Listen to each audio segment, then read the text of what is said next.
Constitution ಬರೆದವ್ರು ಯಾರು? ಅಂಬೇಡ್ಕರ್ ಅವರು. ಅವ್ರು ಯಾವ ಜಾತಿ ಸೇರಿದ್ರು?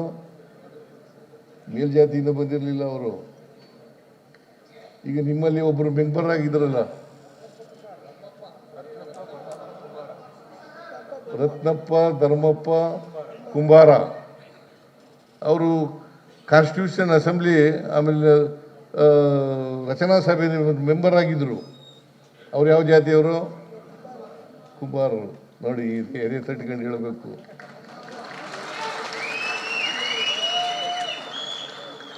ಅದರಿಂದ ವಿದ್ಯೆ ಇದೆಯಲ್ಲ, ಯಾರಪ್ಪನ ಮನೆ ಸೊತ್ತಲ್ಲ. ಅದು ಒಂದು ಕಾಲ ಹಿಂಗೆ ಹೇಳಿ ಹೇಳಿ ಹೇಳಿ ಹೇಳಿ ಹೇಳಿ ಜನರ ದಾರಿ ತಪ್ಪಿಸಿ ಮಾಡಿದ್ರು. ಈಗ ನೋಡಿ, ಒಂದು ವೇಳೆ ನಾನು ಲಾಯರ್ ಆಗಿರಲಿಲ್ಲ ಅಂತ ಇಟ್ಕೊಳ್ಳೋಣ, ಚೀಫ್ ಮಿನಿಸ್ಟರ್ ಆಗಕ್ಕೆ ಸಾಧ್ಯ ಆಯ್ತಿತ್ತ? ಆಯ್ತಿತ್ತ? ನಮ್ಮಪ್ಪ ಓದಿಸೋದ್ರಿಂದ ನಾನು ಲಾಯರ್ ಆದೆ. ನನ್ನ ತಮ್ಮದಿರಿಬ್ರು ಓದಲೇ ಇಲ್ಲ, ಶಾಲೆಗೆ ಹೋಗ್ಲಿಲ್ಲ. ನಮ್ಮ ಅಕ್ಕದಿರಿಬ್ರು ಓದಲೇ ಇಲ್ಲ, ಶಾಲೆಗೆ ಹೋಗ್ಲಿಲ್ಲ. ನಮ್ಮ ಅಣ್ಣ ಮಾತ್ರ 4ನೇ ತರಗತಿವರೆಗೂ ಓದಿಲ್ಲ. ನಾನು ಯಾಕೆ ಈ ಮಾತು ಹೇಳ್ತಾ ಇದ್ದೀನಿ ಅಂತಂದರೆ, ಅದಕ್ಕೆ ನಾರಾಯಣ್ ಗುರುಗಳು ಗೊತ್ತಿರಬೇಕಲ್ಲ ನಿಮಗೆ. ನಾರಾಯಣ್ ಗುರು ಕೇರಳದವರು. ಅವರು ಶಿಕ್ಷಣಕ್ಕೆ ಒತ್ತು ಕೊಡ್ತಕ್ಕಂಥ ಕೆಲಸವನ್ನು ಮಾಡ್ತಾರೆ.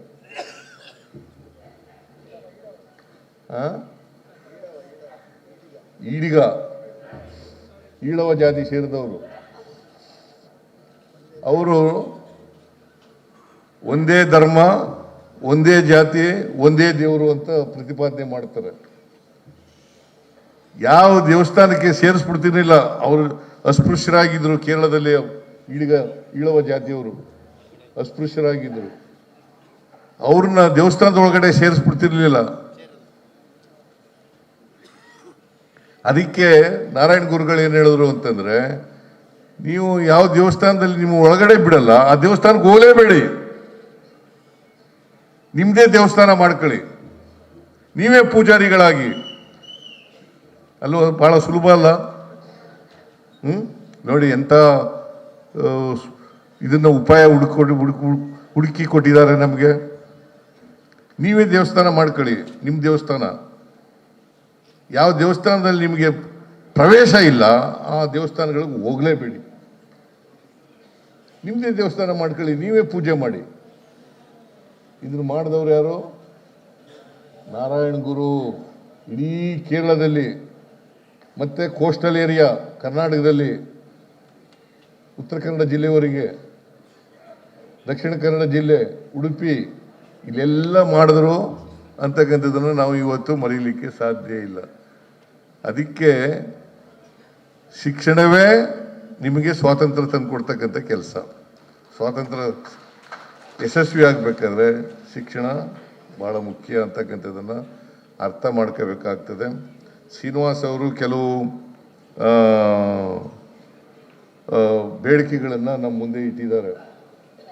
ಆ ಬೇಡಿಕೆಗಳಿಗೆಲ್ಲ ಸ್ಪಂದಿಸ್ತಕ್ಕಂಥ ಕೆಲಸವನ್ನು ಮಾಡೋಣ. ಈಗ ಇವರು BDAನವರು ಸೈಟ್ ಕೊಟ್ಟಿದ್ದಾರೆ, ಅದಕ್ಕೆ ದುಡ್ಡು ಕೊಡಬೇಕು, ಅನುದಾನ ಕೊಡಬೇಕು ಅಂತ ಹೇಳಿದ್ದೀರಿ. ಅದಕ್ಕೆ ಅನುದಾನ ಕೊಡೋಣ.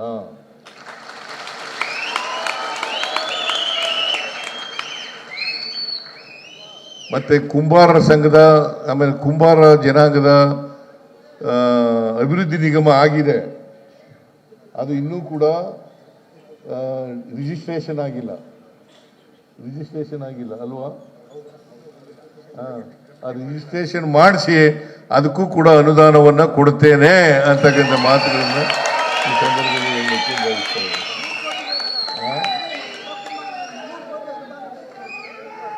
ಎಷ್ಟ ಕೊಡ್ತೀನಿ ಬಿಡಪ್ಪ, ನೀನು ಕೊಡ, ಬೇರೆಯವ್ರಿಗೆಲ್ಲ ಕೊಡ. ಸರ್ವಜ್ಞ ಇದಾರಲ್ಲ, ಸರ್ವಜ್ಞ ಯಾರು ಮಾಡಿದವರು? ಮತ್ತೆ ಅದನ್ನು ಡೆವಲಪ್ ಮಾಡ್ತಕ್ಕಂಥ ಕೆಲಸ ಮಾಡೋಣ. ಪ್ರಾಧಿಕಾರ ಮಾಡಿದವ್ರಿಗೆ ಡೆವಲಪ್ ಮಾಡೋಕ್ಕಾಗೋದಿಲ್ವಾ? ನಿಮ್ಮ ಜನಾಂಗದವರಿಗೆ ಏನಪ್ಪಾ ಅಂತಂದ್ರೆ, ಸರ್ವಜ್ಞನಂತ ಒಬ್ಬ ವ್ಯಕ್ತಿಯನ್ನ ಸಮಾಜಕ್ಕೆ ಕೊಟ್ರಲ್ಲ, ಅದು ಹೆಮ್ಮೆ ಪಡ್ತಕ್ಕಂಥ ವಿಚಾರ ಅಂತಕ್ಕಂಥ ಮಾತು. ಅಲ್ವಾ?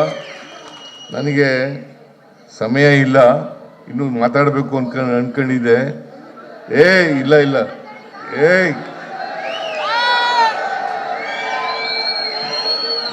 3 ಗಂಟೆಗೇನೆ ಏರ್ಪೋರ್ಟ್ನಲ್ಲಿ ಇರಬೇಕು. ನಮ್ಮ ವೇಣುಗೋಪಾಲ್ ಅಂತ ಜನರಲ್ ಸೆಕ್ರೆಟರಿ ಇದಾರಲ್ಲ, ಅವರು ಕೇರಳದಿಂದ ಇಲ್ಲಿ ಬರ್ತಾ ಇದ್ದಾರೆ. ಇಲ್ಲಿಂದ ಏರ್ಪೋರ್ಟಿಂದ ಹೋಗ್ತಾರೆ ಏರೋಪ್ಲೇನ್ನಲ್ಲಿ. ಅದಕ್ಕೋಸ್ಕರ ಅವ್ರನ್ನ ಭೇಟಿ ಮಾಡೋಕ್ಕೋಸ್ಕರ ಹೋಗ್ಬೇಕು.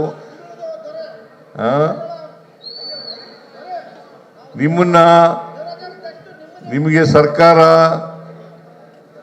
ಎಲ್ಲ ರೀತಿಯ ಸಹಾಯವನ್ನ ಸಹಕಾರವನ್ನ ಕೊಡುತ್ತದೆ ಅಂತಕ್ಕಂಥ ಮಾತುಗಳನ್ನ ಹೇಳಲಿಕ್ಕೆ ಬಯಸ್ತಾ ಇದ್ದೀನಿ.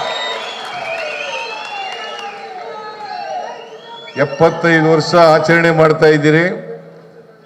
ಅದು ಇನ್ನೂ ನಿಮ್ಮ ಸಂಘ ಬೆಳೀಲಿ, ದೀರ್ಘಕಾಲ ಇರಲಿ ಅಂತೇಳಿ ಆಶಿಸಿ ನನ್ನ ಮಾತುಗಳನ್ನು ಮುಗಿಸ್ತೇನೆ. ನಿಮ್ಮೆಲ್ಲರಿಗೂ ಹೆಚ್ಚಿನ ವಿಡಿಯೋಗಳಿಗೆ ಪ್ರತಿಧ್ವನಿ ಯೂಟ್ಯೂಬ್ ಚಾನೆಲ್ ಸಬ್ಸ್ಕ್ರೈಬ್ ಮಾಡಿ, ಬೆಲ್ ಐಕಾನ್ ಕ್ಲಿಕ್ ಮಾಡಿ.